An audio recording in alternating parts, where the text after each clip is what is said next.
My parents have a large family. I'm nearly adult male, the oldest of 10 and soon to be 11. I will be moving out of my parents' house and in with one of my friends in April when I turn 18. Then, sometime in the summer, we'll move in together with another friend. My friend's parents, who agreed to let me move in, are happy for us to stay until we find a place that works for us. I say all this now so you'll get where my head is. Anyway, my parents never should have had so many of us. They struggled when I was younger and there were less of us. But they believe in having a lot of kids, in bigger families being better, and dismiss the idea of needing to be financially capable of having all these kids. This has placed a lot on my shoulders from an early age. When I was younger and we had some contact with extended family, my parents would borrow birthday and Christmas money for the household and never pay it back. They would encourage me to work around the neighborhood to earn extra cash.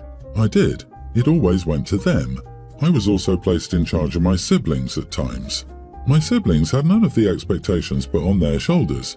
It led to this weird hybrid issue of them being spoiled but also being aware we don't really have enough and expecting me to sacrifice for them, but also saying I'm the better parent of the three, and no, explaining I'm their brother and not their dad hasn't helped at all. They don't want to do a thing for themselves. It's not a great dynamic.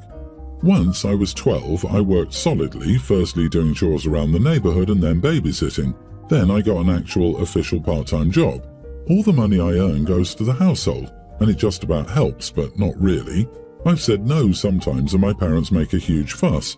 I don't have contact with my extended family anymore, and when I did try to reach out for help last year, I was told nobody wanted to deal with the mess my parents made.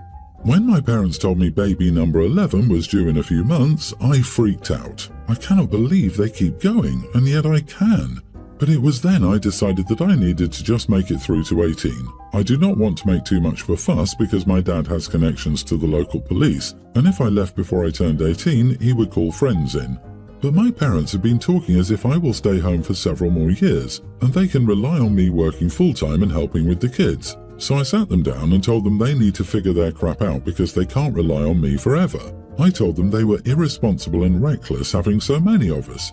I told them they'd been failing as parents and needed to do better. They were angry at me, but I'm used to that. They're always angry that I use Jamie instead of my legal name, James. Jamie is too gay for them, but I did say more than I intended to, and I wonder if I went overboard. Am I the idiot? Your parents' priorities made me sigh and laugh. Yes, focus on Jamie being too gay while working him like a slave while you pop out more babies. Shaking my head. You are not the idiot, but hear me out. You must change tactics. Your dad's connections put you in danger. Shut up and quietly plan your exit. You're what's called a parentified child. It's not okay how they've treated you. You need to be ready to never speak to them again. As soon as it's safe for you, as in you've made a plan and you've set everything up for yourself in secret, just get the heck out and mean it. You'll never get them to act differently, but you can have a different life. But seriously, shut up about it because, again, do not underestimate the danger you are in. Exactly. Prepare all your documents. Get them to your friend's parents' house. Now. They could use your info to take out loans in your name without you knowing, ruining your life before it's even gotten started. And lock down your credit now. Time for your parents to carry their own self-imposed burdens. Have you considered that OP may still want to have a relationship with his parents and siblings? I agree with you that he was parentified and should take precautions. Everything you advised him is okay, but you may be exaggerating a bit on the dangerous aspect of things. OP hasn't talked about violence or neglect. He's spoken of them making some really poor decisions that have made them struggle. OP should go, should protect himself of course, and set boundaries. But still, a relationship with his parents could be beneficial for him and his siblings. I'm fortunate enough to own a house. During the global issue, the company went remote, and I bought a place in a nearby vacation hotspot. Much cheaper than the city, but way more space and amenities. Because of this, I often have people at my place. My girlfriend, Sarah, loves throwing parties and get-togethers. I don't mind, and it's always a good time. Sarah has a best friend, Jane, who is, to put it nicely, the star of her own movie. She is very self-centered, loves making things about herself, and must always be the center of attention. I don't mind, she and Sarah are good friends and seem to get along great. Jane has her 25th birthday coming up. Naturally, she wants to celebrate herself in a grandiose manner. Sarah asked Jane if she could throw a party at my house. I was a little hesitant, but they assured me it would be mostly the same people we always have over. I agreed. Over the weekend, one of the boyfriends of their group sent me her TikTok. It turns out that Jane had over 50 people coming. Our usual get-togethers are 20 people max, and that's with a bunch of my friends and their SOs, who are most likely not invited. I asked Sarah about this, and she said Jane got a little overexcited and had this big blowout planned. After a little back and forth, I told her she couldn't use my house. Sarah tried to push back, mostly out of loyalty to her friend. She didn't really argue. Well, Jane is hysterical about it. The party was supposed to be next Saturday. If she can't find a suitable space in time or budget, she will be embarrassed in front of her friends and followers. I was being unreasonable. She deserved this celebration. She thought I was cool. I was letting down Sarah. What gets me is that she didn't even consider my problem. I agreed to a celebration like usual, with maybe a few more of her friends. She invited 50 people, most of whom I don't know. Sarah has repeatedly asked me to reconsider, but her heart isn't in it. She also understands Jane is being unreasonable, but she said Sarah had already promised this big bash and it would devastate her if she looked like a liar in front of everyone. I haven't budged yet, but I do know what kind of histrionics and drama would unfold if she didn't get to host it. Am I the idiot here? She's going to be 25, not 5. Who in the heck demands that a friend throws them a party and then invites a horde? A user, that's who. Your house, your rules. She lost me when she talked about her followers would be disappointed, as if they were hanging on her every heartbeat. Not the idiot, by the way. OP, Jane took advantage of your offer. Considering what you've told us about Jane, are you really surprised that something like this happened? You keep letting Sarah off the hook. I don't think she's as innocent as you believe. Personally, I think she was rude to ask you to do it in the first place. She knew Jane had a big blowout planned and never said a word to you. It's also a little weird that Sarah loves throwing parties at your house. Don't cave. If Jane's extended friends are anything like her, they'll trash the place while criticizing it for not being worthy of their high standards. Let her find another place. My wife, 28, and I, 30 male, are expecting a baby girl next month. We've not yet decided on a name, and it's becoming worrying that we might not reach an agreement on what to call our daughter. We have very different ideas about what the name should be. My wife likes nothing too classic and ordinary like the names I've suggested. Elizabeth, Emily, Natasha, Hannah, Catherine, Francesca, Matilda, Annabelle, Isabel, Vivienne, Sadie, and many others. My wife has suggested some names I would consider far more modern, and she likes unique and/or names I find very hippie. Sky, Indy, River, Ocean, Seraphina, Atlas, Clove, Dove, Asteria, Lennox, Ember, Winter, with a Y. We have thrown out hundreds if not thousands of names, and any time I ask her why she dislikes any of the more known or common classic names, she says she likes none of them. She either finds them boring or learning and she doesn't like that. I told her it would be better for our child to grow up with a normal name than one made up to be unique. She told me she would never agree to a name like Elizabeth or Amelia, another name I suggested. I told her I would not agree to a unique or weird hippie name for our daughter. She told me that's why we're still looking, and I told her that her recent name suggestions have been worse. She told me the feeling was mutual and that I would not force her to change her taste. She also told me my description of her names is unfair and there's nothing that unique about most of them, and I simply reject everything that's a little more modern leaning in usage. We took some time after that and haven't returned to names in about 4 days. I can see she's bothered by my choice of words, but she's also frustrated and feels our daughter's due date looming over us. Am I the idiot? You are the idiot just for dismissing the names Asteria and Seraphina. Seraphina as modern, hippie names when they are hundreds if not thousands of years old. Go pick other reasons to claim to dislike those names. It would help if you guys split the difference by naming your daughter Tiffany. This name will annoy both of you by having a long medieval history while also sounding irritatingly modern. By traditional, OP pretty clearly means to say normal, or basically like all the other names. It's not the age of the name, it's how uncommon it's been over the past X years in the USA. I doubt you go for Nur, despite it being a very traditional name, in common use in Malaysia. OP wants their daughter's name to not stand out. OP's wife wants their daughter's name to stand out. I doubt anyone even cares about a stranger's name as long as it's not Jack Daniels or Princess Luna V or something similar. Everyone's the idiot here. It's okay to have different preferences, But you two are insulting each other. You'll need to compromise. Maybe each of you can choose a name.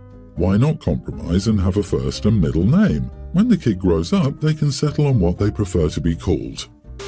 There's someone in my friend group, Marie, who I consider more of an acquaintance. To be honest, I wouldn't be friends with her on my own, but she's friends with my other friends, so I'm cordial. Marie is very insecure and has thanked us several times for putting up with her and letting her be herself, because she's apparently cycled through several friend groups since moving here a few years ago.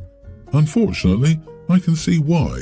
Considering how insecure she is, she also seems to think she's the smartest person in the room at all times and is always interrupting people if she thinks she can share a fun fact that makes her look smart, even if it means correcting someone on a joke. It feels like she's constantly nitpicking, and often she will dig in her heels and argue about something that she turns out to be wrong about. She's also very touchy-feely and likes to give hugs when she drapes her whole body over yours, and she gets upset when I am not, ever, in the mood for one of those hugs. We all got together for a meal this weekend, and my entree was a bit spicy. I said I was going to pour myself a glass of water. Marie starts loudly saying, "No, don't drink water. Water is actually useless for spices. Drink a glass of milk instead," and then starts explaining why milk is better for spices than water. She absolutely bulldozed over another friend who was in the middle of speaking to say all this too. I told her that water would be fine and could she please just chill. Marie wouldn't drop it and kept saying milk was better and water wasn't helpful for spice. I'm over here like, I didn't eat a ghost pepper or anything. It's like a 3 out of 10. Can you relax? At this point, a couple other people are telling her to just let me drink water, and she's starting to dig in her heels about how it's objectively better to drink milk with spicy food. I finally snap at her and say, "Oh my God, would you drop it already? You complain about how no one likes you for very long, and then you turn around and act insufferable. Just shut up about the milk. I don't care." She breaks down crying on the spot, and the clamour of some people comforting her and others saying, "I mean, that was harsh but true," derailed the whole gathering. Marie said through another friend that she wouldn't speak another word to me until I apologised. Our other friends are pretty torn, and some are saying that it was too harsh because she's younger than the rest of us, although we're all in our 20s. I'm willing to apologise, but I'm not the only one who did anything wrong here. I won't speak another word to you until you apologise. Good. Problem solved. You've given her the information she needs to fix her life, and she can digest it where you aren't. She owes you an apology for harassing you about the allegedly better way to deal with spice. Still, she's never going to do that, is she? Standing up to someone who's being an idiot is not an idiot move. It's too bad other people haven't told Marie it was time to shut up earlier and more often. If they had and she'd listened, maybe Marie wouldn't have cycled through so many friend groups in the last few years. Crying and playing victim to get sympathy because the bad man was mean to her is a limited strategy. Hopefully your friend group will get sick of her soon too. I'm just logical, and it's objectively better people are the worst. If you want to be the bigger person, you can always try to explain this to her when it's a less heated period. There's a reasonable possibility that this person is on the spectrum, and it's really up to you on how sensitive you'd like to be on that by having an, "I'm sorry that I spoke to you like that. I shouldn't have, but I also want to explain some observations I've made that make it really hard to relax and have fun as a friend group lately." Apology feedback combo. I have several friends with ASD. If someone says, "Let them drink water," they will hush and let you drink the water. Marie was just being rude. Don't apologize. Take the silence. It's golden. I want to go to Disney, so I've planned to go down for a week. It's about a 10-hour drive and it's already really expensive, so I decided the best option was to drive down instead of a plane. I invited 2 of my friends to join me, so 3 people are in the car. The plan is to leave around 3 a.m. and we'll get to the hotel in time to check in, then spend the first day at Disney Springs. Due to it being a 10-hour drive, we'll all drive 3.5 hours, so everyone has time to rest and take a nap in the back. We all agreed that everyone needs to drive. I have a friend I've known for a long time and I mentioned the trip. She asked who I was going with, and I told her it was our mutual friend and then someone she wasn't close to. She then asked why I didn't invite her. I politely answered that this was just planned so we could get closer. She kept pushing and seriously asked why she wasn't invited.